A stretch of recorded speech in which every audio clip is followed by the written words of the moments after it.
Halo, assalamualaikum, ketemu lagi sama gue Dimas di sini. Apa kabar teman-teman sebangsa dan setanah air? Ya, di depan gue sekarang sudah ada satu unit mantan flagship, yaitu si Samsung Galaxy S20 Ultra. Sebenarnya sih gue agak sedikit kurang setuju ya kalau misalkan handphone ini dibilang mantan flagship, karena menurut gue handphone ini masih sangat flagship meskipun sudah di tahun 2021 dan sudah 1 tahun umur dari si handphone ini. Oke, seperti biasa sebelum kita lanjutin videonya, di bawah ini ada tombol subscribe. Pastikan teman-teman itu sudah subscribe channel gue dan aktifkan lonceng notifikasinya supaya teman-teman gak ketinggalan video-video menarik selanjutnya dari channel gue. Nah, ya mungkin buat beberapa orang ataupun teman-teman yang lagi cari handphone flagship tapi nggak pengen handphone flagship dengan harga yang terlalu tinggi, ini bisa menjadi salah satu pilihan. Dan terbukti memang harga second handphone ini tuh masih stabil di angka 11 jutaan ya teman-teman. Dan ya, kenapa sih masih banyak banget orang yang mencari handphone mantan flagship? Jujur ya, kalau misalnya gue pribadi sendiri, gue lebih suka menggunakan mantan flagship ketimbang handphone mid-range ataupun juga flagship yang sekarang. Yang pertama, kalau misalnya gue beli flagship yang sekarang itu harganya masih sangat tinggi sekali. Kemudian kalau misalnya gue beli handphone mid-range yang keluar di tahun ini ataupun baru-baru ini, dengan harga yang sama, gue bisa mendapatkan mantan flagship 1 atau 2 tahun ke belakang, yang dimana fiturnya itu lebih tinggi dibandingkan handphone mid-range zaman sekarang. Dan ya, si S20 ini keluar di bulan Februari tahun 2020 dengan 3 varian yang masuk ke Indonesia. Yang pertama S20 biasa, terus kemudian S20 Plus, dan S20 Ultra yang sekarang gua pegang.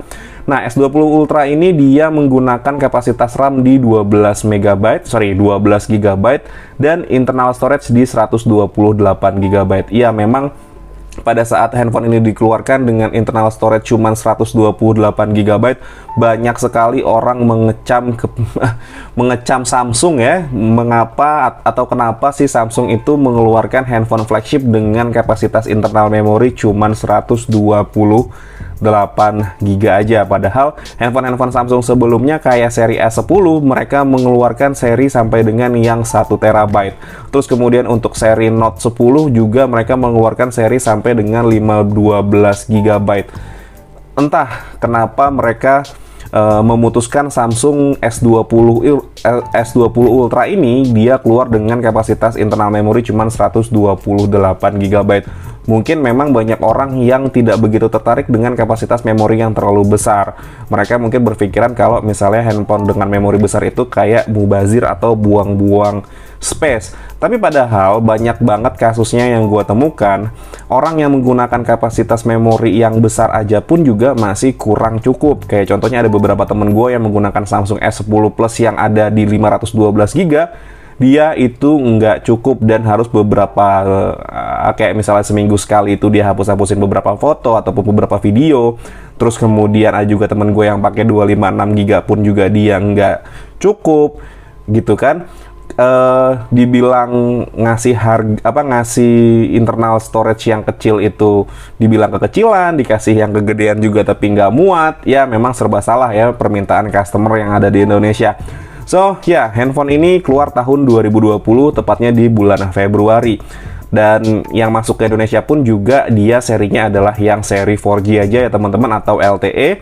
Dan yang seri 5G itu dikeluarin untuk versi luar negeri, kayak contohnya di US, Eropa, itu mereka mendapatkan handphone si S20 ini yang sudah support 5G karena mereka menggunakan prosesornya adalah Snapdragon 865, sedangkan yang masuk ke Indonesia menggunakan prosesor Exynos 990. Memang sama pabrikasinya ada di 7 nanometer, begitupun juga untuk clock speednya. Di sini clock speednya untuk si 990 maupun Snapdragon 865 itu ada di 2,7 GHz ya teman-teman ya. Dan untuk GPU-nya di sini yang masuk ke Indonesia adalah menggunakan Adreno 650. Bukan Adreno 650, tapi yang masuk ke Indonesia adalah Mali G77 MP11. Kemudian untuk yang versi US itu menggunakan Adreno 650. Untuk dimensi dari handphone ini sendiri memang ini agak bongsor handphonenya, dimana dia memiliki dimensi 166,9 x 76 x 8,8 mm. Dan juga beratnya di sini cukup berat di 222 gram. Karena memang material dari handphone ini terbuat dari kaca dan metal seperti yang biasa-biasanya kalau misalnya Samsung itu ngeluarin handphone juga seri flagshipnya dia menggunakan metal plus kaca ya teman-teman. Memang kalau misalnya kayak di seri Note 20 yang biasa kemarin itu dia pakai bahan bodi belakangnya itu terbuat dari plastik, tapi memang finishingnya seperti terbuat dari kaca ya teman-teman. Nah, yang gue suka lagi dari handphone ini sebenarnya adalah di layarnya teman-teman. Ini layarnya dia Dynamic AMOLED dua kali Dynamic AMOLED dan sudah mendukung refresh rate sampai dengan 120 Hz. Ini adalah handphone Samsung pertama yang menggunakan refresh rate sebesar itu dan sudah didukung dengan HDR10 dan kecerahan ini tinggi banget di 1400 nit. Ya, untuk bentang layarnya ini ada di 6,9 inci. Ini hampir 7 inci ya teman-teman. Zaman dulu handphone 7 inci itu masuknya sudah tablet. Ini cuman handphone doang. Layarnya sampai di 6,9 inci. Kemudian screen to body ratio-nya ada di 89,9% dan resolusinya ada di 2K, dia di 1440 kali 3200 pixel dan rasionya ada di 20:9 dengan kerapatan pixel di 511. Itu tinggi banget loh teman-teman, kerapatan pixel seperti itu dan kecerahan sampai dengan 1400 nit itu bener-bener memang sudah oke banget. Dan dia didukung dengan Corning Gorilla Glass 6. Kemudian untuk OS-nya, si Samsung S20 ini keluar dengan Android 10 dan sekarang sudah mendapatkan upgrade Android ke Android 11 dengan kustomisasi One UI 3.0. Nah, seperti biasanya ya, Samsung itu mereka memberikan update besar dua kali untuk versi flagshipnya mereka. Kayak sekarang si S20 Ultra ini keluar dengan OS Android 10, kemudian sekarang dapat Android 11 dan handphone ini akan bertahan sampai dengan di Android 12. Katanya sih kayak kemarin yang pas gue bikin video di S10 Plus itu yang last update Android 11, katanya si S10 Plus akan dapat di Android 12, tapi memang itu kan belum terbukti. Gue berdasarkan pengalaman gue menggunakan handphone Samsung dari serinya Note 5 zaman dulu, itu mereka cuma memberikan dua kali update untuk versi flagshipnya mereka.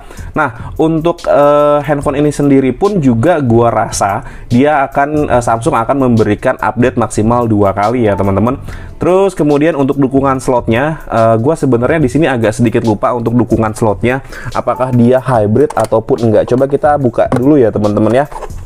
Untuk slot SIM cardnya, kalau nggak salah sih dia hybrid ya, kecuali seri S20 yang biasa deh, kayaknya sih.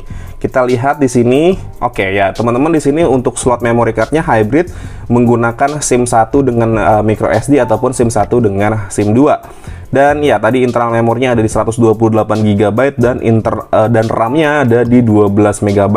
Cuman dia UFS-nya sudah 3.0 ya teman-teman. Nah, untuk kameranya sendiri ini adalah salah satu nilai jual utama dari si Samsung S20 Ultra ini, di mana Samsung S20 Ultra ini dia memiliki 4 kamera. Sensor yang pertama ada di 108 megapiksel, bukaannya di 1.8. Terus kemudian sensor yang kedua dia ada di 48 megapiksel, periskop nih yang sebelah sini. Terus kemudian ada di sini dia ada juga yang 4 kali optical zoom, di sini 10 kali hybrid zoom. Terus juga ada kamera untuk TOF ya teman-teman ya, untuk scan 3D di sini. Dan ya, terus kemudian untuk perekaman videonya dia sudah support sampai dengan 8K 24 fps, 4K di 30 atau 60 fps, 1080 sampai 240 fps, 720 sampai dengan di 960 fps, sudah mendukung HDR10 juga, plus sudah support untuk stereo recorder ya, karena dia mikrofonnya ada 3 di bagian atas, di bagian dekat kamera sebelah sini, dan ada di bagian bawah. Nah, untuk sensor-sensor yang lainnya kayak fingerprint jelas sudah ada, NFC, gyroscope-nya juga bukan berbasis software ya teman-teman, memang dia sudah ada hardware untuk gyroscope-nya ini sendiri. Dan dan kameranya ini, untuk kamera utamanya dia sudah support untuk AIS maupun juga OIS. Untuk kamera depannya dia di sini single aja, nggak kayak seri S10 Plus yang ada 2. Di sini cuman ada 1 aja, tapi resolusinya ada di 40 megapiksel dengan aperture f2.2. Oke? Untuk loudspeaker ataupun soundnya, dia di sini nggak punya jack audio 3,5 mm. Gantinya dia menggunakan headset yang menggunakan USB Type C. Tapi bagusnya dia sudah mendukung dual stereo speaker dan sudah dicune oleh AKG plus Dolby Atmos, teman-teman ya. Nah, untuk Wi-Fi-nya dia di sini support sampai dengan Wi-Fi 6 dual band di 2,4 GHz sampai di 5 GHz. Terus kemudian GPS-nya seperti biasa di sini support sampai dengan Galileo. NFC jelas sudah ada. FM radio tergantung dengan negara yang diluncurkan ya, seperti kayak di versi yang Snapdragon dia ada FM radio, tapi yang masuk ke Indonesia dia nggak ada FM radionya. Fingerprint dia sudah di dalam layar dan dia udah ultrasonic ya teman-teman, bukan optikal lagi, dan sudah juga support Samsung Wireless DeX. Nah, Samsung Wireless DeX ini dia baru support setelah dia update ke One UI 2.5. Kalau misalnya teman-teman belum update ke One UI 2.5, Samsung Wireless DeX-nya itu dia belum bisa support ya teman-teman. Pastikan teman-teman sudah update ke One UI 2.5 ke atas supaya teman-teman bisa menggunakan Samsung Wireless DeX. Nah, untuk Wireless DeX sendiri kalian bisa cari atau searching apa itu fungsi dari DeX. Nah, untuk baterainya Samsung CS20 Ultra ini menggunakan lithium ion 5000 mAh dan sudah support sampai dengan pengecasan di 45 watt. Cuman memang pada saat pembelian handphone ini dikasihnya charger cuman yang 25 watt. Plus dia juga sudah support untuk wireless charger, itu juga dia support sampai dengan 15 watt. Plus dia juga sudah reverse wireless charging itu di 4,5 watt. Jadi kalau misalnya teman-teman punya kayak Galaxy Buds, terus kemudian Galaxy Watch, terus baterainya habis, kalian bisa menggunakan si S20 Ultra ini untuk mengecas dua gadget itu ya teman-teman. Dan skor Antutu dari handphone ini sih maksimal ada yang gue pernah coba ada di 500 ribuan poin. Cuman ya itu emang jarang-jarang banget ya, bener-bener harus ke kosong kondisinya, nggak dimainin apa-apa, itu tembus di 500.000 poin. Cuman yang umumnya itu di 400.000 poin ya teman-teman. Dan ya untuk harga handphone ini seperti yang tadi gue sudah sebutkan, harga pasarannya di 11 jutaan maksimal ya teman-teman ya. Ada yang jual di 9,9, 9,8 itu dengan kondisi yang batangan. Oke, mungkin segitu aja pembahasan gue mengenai si S20 Ultra ini. Kalau misalnya teman-teman itu suka dengan pembahasan gue yang seperti ini, boleh di like videonya. Akhir kata gue pamit, assalamualaikum warahmatullahi wabarakatuh. Dadah.